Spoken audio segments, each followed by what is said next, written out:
everyone! Welcome po ulit sa aking YouTube channel, Quezon Province Realty TV. Okay, it's me again, Miss Geraldine Villarasa. Andito pa rin po ako sa Tagkawayan, Quezon. Meron pa rin po akong ilulocate na isang property. Siya po ay 5 hectare pa din. Yung kanina pong blinag ko na 5 hectare, ito po ay katabi pa rin niya na 5 hectare. Then along Barangay Road pa rin po siya. Then mula po doon sa National Highway hanggang dito po sa property, 8 kilometers po ang layo niya. Then same din po, may source of electricity po dito sa area. Then mula po doon sa cemented road, sa dinaanan namin, tapos bumaba po kami dito, papunta naman po sa barangay road na to. Ito naman po ay rough road na yung papunta po dito sa area. Ano po? Then ito na po ang property. Ayan. Ito pong area na to ay TCT title.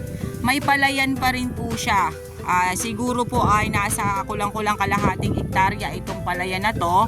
Then ang frontage po niya dito sa barangay road nga ay nasa 100 meters. Then ito pong palayan ang mismo pong nandito sa front ng barangay road. Then ayan po, dito sa gilid na yan may makikita po tayong mga nyug dyan na mga panghilan-ngilan. Then yan, meron pa rin po siyang mga kalagumay. Then ang fruit bearings po niya ay Indian mango. Yan po ang nakikita ko.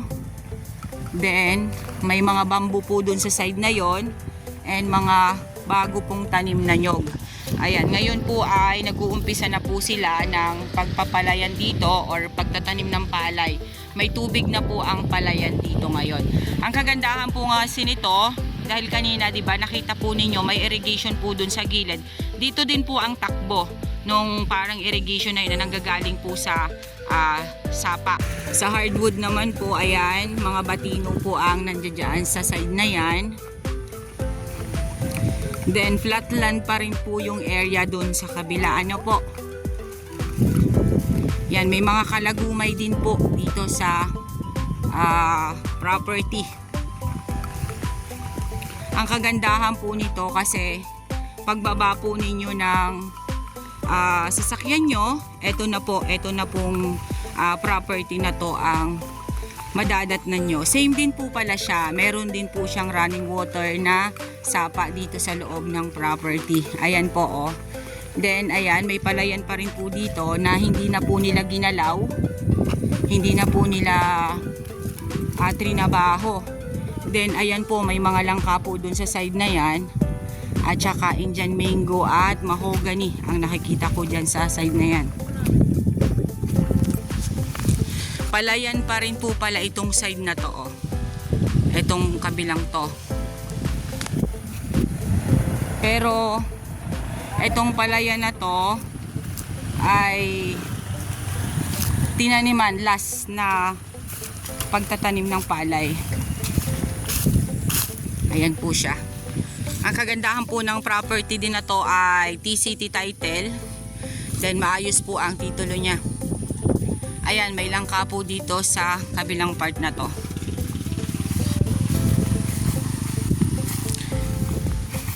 Yan. Medyo po talaga umuulan na dito, kaya ayan, may makikita na po tayong mga tubig sa palayan. Kaya po sila ay nag-uumpisa na. Then ayan po ay kaalagumayan pa rin po yung side na yan. Wala na po siya dyang tubigan. Ayan, padulong yan. Siya po ay taniman na ng mga nyog. At ayan, mga batino na po ang nakalagay dyan. Ayan po, pupunta po tayo dun sa loob para po makita natin. Ano po? Kasi dito po sa bungad, ayan ang palayan.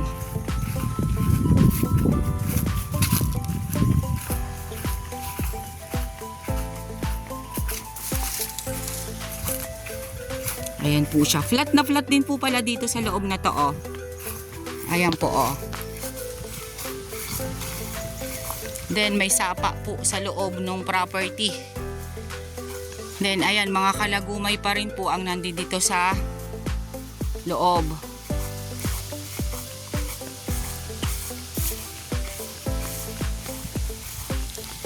Then ayan po, hindi ko na po mapapasok dyan ano po kasi medyo po masukal.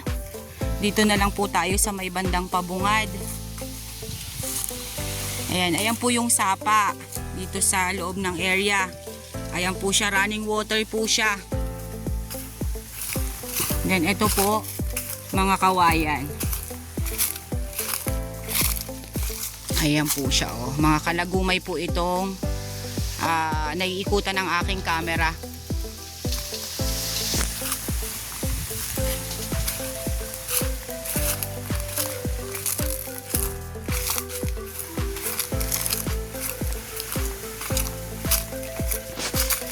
Dito po tayo. Medyo po talaga siya ay maramong-maramo. Pero makikita po natin na pantayin yung lupa. Kahit po siya ay madamo.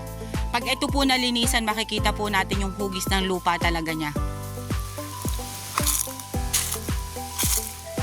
Saganang-sagana po sa tubig ang property. Kulang lang po talaga siya sa linis. Yan po oh. Mga kahoy gubat na lang po ang nandito sa loob. Tapos mga pangilan-ngilan po siyang nyog.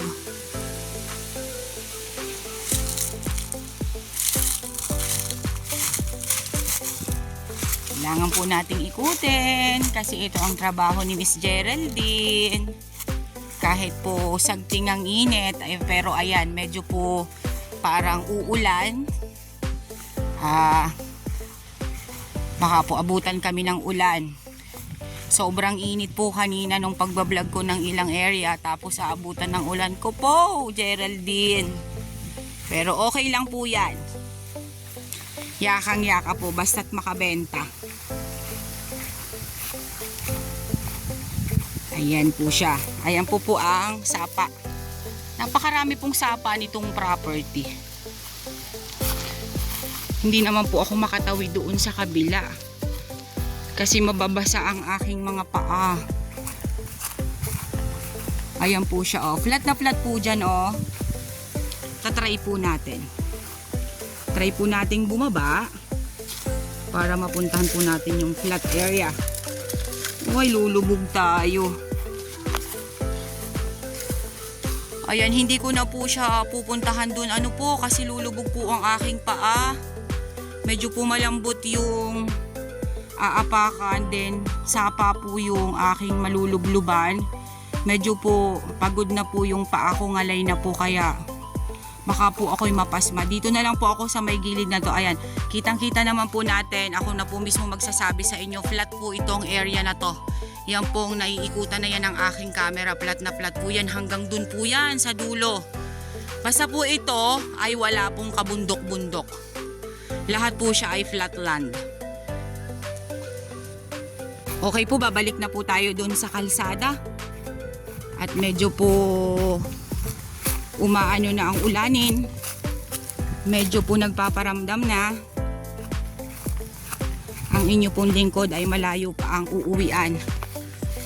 Baka po kami abuti ng ulan. Iyan ang property pa pong kabila. Ayan, sapa pa rin po siya. Ang sapa po ay nakapaloob dun sa 5 hectare.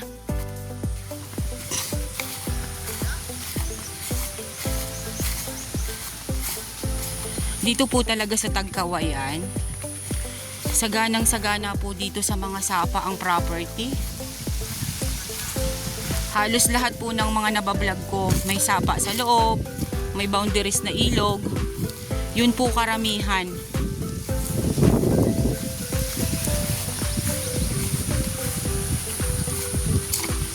Yun, lulubog na naman si Akaws.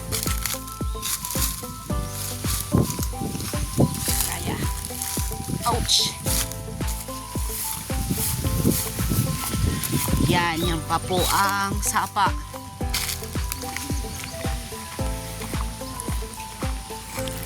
Pinalikan ko po ulit yung palayan. Ayan po siya.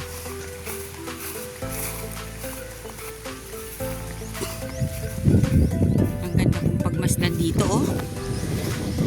Lalo na po ngayon malakas po yung simoy ng hangin niya. Ang sarap po dito sa gitna ng palayan. Kahit po medyo mainit-init ang singaw. Ayan po siya, ang ganda po niya dito.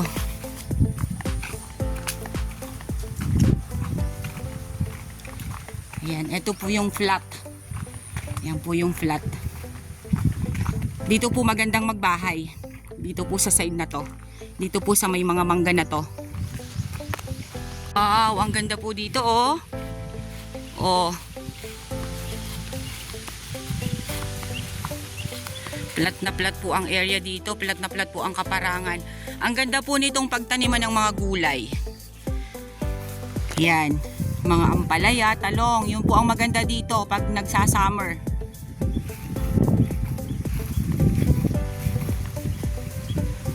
Okay guys, sabihin nyo na po ang property namin. Dito po ito sa Tagkawayan, Quezon. 5 hectare along Barangay Road. Then ang frontage po niya sa Barangay Road is nasa 100 meters. Ang fruit bearings po niya ay Indian mango, langka, pili. Yun po ang nakita ko sa area. Then sa hardwood naman po ay batino at mahogany. Yun po ang nakita ko dito sa area mismo. Then meron po siyang nasa kulang-kulang 1 hektaryang rice field. Meron din po siyang source of electricity, kaya po wala po tayong poproblemahin dito sa area. Then ito po ay TCT title. Okay po, once again po ako po ulit ang inyong site locator, si Miss Geraldine Villarasa. Muli po akong maglalambing. Pa-like and share po ng aking mga vlog and pa-subscribe na rin po ng aking YouTube channel, Quezon Province Realty TV. Okay po, thank you for watching!